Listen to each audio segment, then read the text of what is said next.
Voici donc le deuxième module sur quatre de notre cheminement qui va du Jésus historique au Christ métaphysique. Et elle va poser brièvement cette très épineuse question de la nature de Jésus. D'accord? Alors le problème, on se rappelle, il se posait comme ça. Est-ce que j'ai affaire à quelqu'un qui s'incarne historiquement, avec une matérialité, une humanité, quelque chose qui a une chair, une présence, une limite aussi? Ou est-ce que de l'autre côté, j'ai quelque chose de l'ordre du divin, du métaphysique, de l'infini, du métaphysique ultime, c'est-à-dire qui déborde la temporalité dans laquelle il apparaît? J'ai un Jésus qui vit une trentaine d'années, ou bien ce Jésus qui vit une trentaine d'années vit humainement pendant une trentaine d'années, et n'est que la manifestation de quelque chose de plus grand que cet événement-là. Selon comment je réponds à cette question, j'ai pas le même Jésus. C'est-à-dire, j'ai pas le même sens au message, j'ai pas la même portée de la présence de ce Jésus sur terre, et bien entendu, toute ma foi s'en trouve affectée. Alors, comment ça se passe? Première question, et seule question pour ce module, qui est Jésus? Alors, on va faire un peu le tour des versions, avec la première idée, probablement celle qui sort en premier, c'est un humain exemplaire. Martyr, prophète, thaumaturge et maître d'une collectivité de disciples à qui il enseigne sa sagesse. Point. Grand fidèle de Dieu, croyant, extrêmement engagé dans sa foi, réformateur à certains égards, etc. On aurait simplement un Jésus exemplaire. Naturellement, l'autre version, c'est que ce Jésus-là n'est pas que Jésus.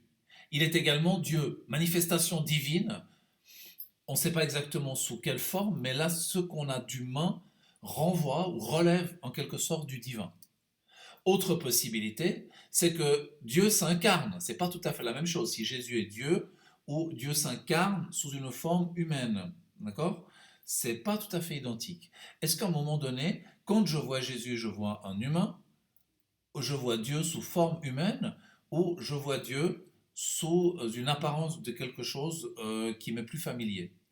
Alors, c'est ça la troisième hypothèse, c'est-à-dire presque une dimension holographique de Dieu. C'est-à-dire en fait ce que je vois de Jésus n'est pas véritablement un humain, ça se donne à percevoir comme ça, mais en réalité c'est Dieu, tout ça n'a pas de matérialité ultime. Il va y avoir des mouvements chrétiens qui vont développer cette thèse-là, hein. On y reviendra quand on parlera des hérésies. Une autre thèse, c'est-à-dire que c'est l'esprit divin. C'est ni Dieu ni un homme, c'est le souffle spirituel qui manifeste quelque chose de particulier. Ça aussi, ça va donner lieu à un certain nombre de courants de l'Église.